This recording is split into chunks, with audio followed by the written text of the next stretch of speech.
dari pihak Gus Nur dia hanya sebagai host dan merasa tidak adil karena tuntutannya sama dengan Bambang Tri. Ini apa yang menjadi dasar tuntutan itu sama?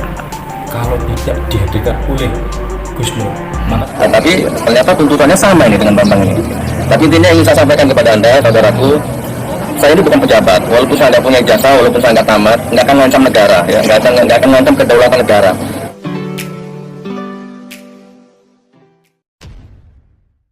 Assalamualaikum warahmatullahi wabarakatuh. Jumpa lagi dengan saya di channel Gagasan Progresif 9, sahabat sebangsa dan setanah di mana saja Anda berada. Kembali ulasan kita kali ini mengupas ya terkait dengan Sugi Nur dan Bambang Tri. Dimana ya Sugi Nur itu memang ya mempersoalkan ketika dia dituntut 10 tahun penjara disamakan dengan Bambang Tri. Kenapa harus disamakan sementara dia katanya hanyalah orang yang mengundang narasumber, dia hanyalah YouTuber. Inilah yang kemudian dikupas oleh Kejaksaan Negeri Surakarta, kemudian menyampaikan ya alasan-alasan kenapa kemudian harus dituntut 10 tahun sama dengan Bambang Tri. Dan pernyataan daripada Kejaksaan Surakarta ini kemudian membuat ya akhirnya Sugi Nur pun memang tak bisa mengelak lagi ya, tidak bisa menghindar lagi dengan tegas ya Kepala Kejaksaan Surakarta ini kemudian memberikan jawaban ya kenapa kemudian Sugi ini harus juga dituntut sama seperti dengan Bambang Tri. Tetapi kita coba simak dulu ya bagaimana pernyataan Sugi Nur ya beberapa hari yang lalu ketika dia dituntut 10 tahun penjara ini. Produk ijazah palsu ini kan bukan saya punya, masa kalian nggak tahu kan? Ini kan Bambang Tri yang punya. Dia pernah nuntut perdata di Jakarta Pusat, ya kan? Dia yang nulis buku, yang observasi. Saya kan hanya seorang YouTuber yang undang narasumbernya, kan hanya itu intinya. Dan di persidangan juga begitu alur ceritanya. Nah, tapi ternyata tuntutannya sama ini dengan Bambang ini.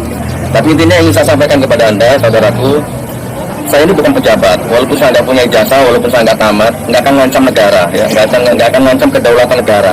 Tidak akan ada satupun rakyat yang terancam masa depannya, perutnya, dapurnya, SPP anaknya gara-gara saya nggak punya ijazah.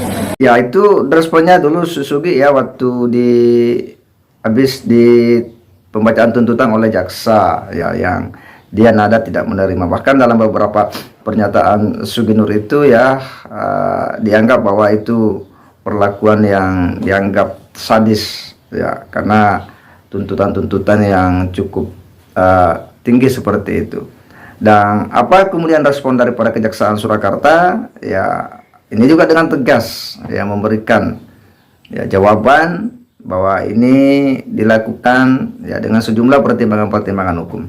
Nah untuk itu kita coba simak bagaimana pernyataan dari Kejaksaan Surakarta ini. Kami sudah melakukan satu proses persidangan yang mana dari mulai tahapan pemeriksaan saksi dan juga ahli dan juga saksi yang meringankan dari terdakwa, ahli yang meringankan dari terdakwa, bahkan kami juga menghadirkan ahli dari kami. Semua itu sudah mengarah suatu unsur yang memang sesuai dengan yang apa kami dakwakan, ya kan? Yang kami dakwakan, sehingga dalam proses ini kan rekan-rekan sudah tahu bahwa yang bersangkutan ini dalam proses persidangan tidak ada yang memang membuat suatu terang peristiwa ini. Kenapa saya katakan begitu? Karena hampir semua saksi kecuali yang dari mereka itu pasti dibantah, ya kan? Pasti dibantah. Artinya apa? Dia ingin mengatakan dalil ataupun dakwaan kami. Di sini ya kami istilahkan dia itu tidak kooperatif atau berbelit-belit, ya kan? Nah kita sama-sama tahu dalam proses itu. Sehingga pada akhirnya itulah salah satu pertimbangan kami dalam melakukan tuntutan. Nah kami kemarin melakukan tuntutan terhadap kedua terdakwa ini yang kita dakwa dalam dakwaan primer ya pasal 14 ya masalah Undang-Undang Nomor 1 Tahun 1946 ya terbukti itu. Kemudian kami tuntut selama masing-masing 10 tahun. Pertimbangannya apa ya? Yang pertama yang memberatkan bahwa kedua terdakwa ini sudah pernah dihukum ya, sudah pernah dihukum. Nah kemudian dia berbelit ya dalam proses persidangan. Kemudian juga ini sudah sesuai dengan teman kami itu membuat satu kegaduhan ya, keonaran dalam hal ini, sehingga itulah peristiwa pertimbangan kami. Nah kemudian dari hal-hal ringan kan tidak kami temukan sama sekali. Nah itulah pertimbangan kami menuntut 10 tahun pada masing-masing terdakwa. Mengingat kan ada tuntutan 10 tahun di dua terdakwa ini sendiri dan penerapannya juga sama. Padahal dari pihak Gus Nur dia hanya sebagai host dan merasa tidak adil karena tuntutannya sama dengan Bambang Tri. Ini apa yang menjadi dasar tuntutan itu sama, Pak? Kalau tidak dihadirkan oleh Gus Nur, maka tidak terjadi seperti ini. Benar nggak? Ini seorang Bambang Tri kan hanya mempunyai sebuah tulisan atau buku yang kemudian menarik menjadi daya tarik Gus Nur, sehingga dia mengundang dari Bambang Tri untuk diwawancarai melalui podcast dia, atau kemudian dibuat suatu konten YouTube, akhirnya disebarkan, disiarkan. Nah, itu yang terjadi. Sehingga disinilah pertemuan kami, mereka sama-sama. Makanya kita sebutkan dalam pasal 55 ayat 1 ke 1 Pak Bakti, turut sertanya, ya kan? Jadi dua-duanya sama peran. Oke. Kalau nggak ada Gus Nur, ya Bambang Tri nggak bisa juga melakukan itu juga sama. Jadi semua terkaitan. Apakah benar Pak, dari terdakwa sendiri hanya menghadirkan saksi ahli dari Rocky Gerung atau mungkin ada yang lain-lain? Ada yang dihadirkan, ada ahli bahasa, saya mungkin lupa ya, namanya itu ada beberapa ahli yang dihadirkan, bahkan ada saksi, ada cat juga yang dihadirkan oleh saudara terdakwa ini. Nah, itu tujuannya adalah mereka ingin menunjukkan satu persoalan bahwa terdakwa ini melakukan hal itu benar itu, mulai dari ahli bahasa, mulai dari kemarin Rocky Gerung, dari ahli kecap. Ya, sangat tegas sekali ya bagaimana Kejaksaan Surakarta kemudian memberikan respon ya terkait dengan kenapa Sugi ini dituntut 10 tahun penjara.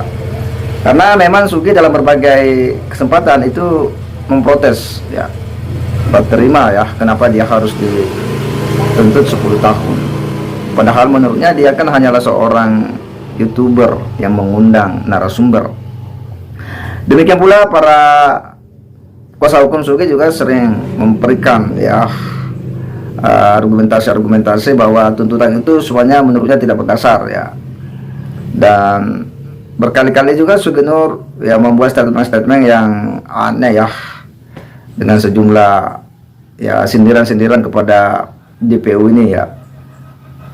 Dia kadang menyebut bahwa ya tuntutan itu perlakuan yang sadis ya menurutnya ya, dituntut 10 tahun ya, bahkan ya Sugi juga sering ya menyebut-nyebut ya akan kena asap ya dan sebagainya.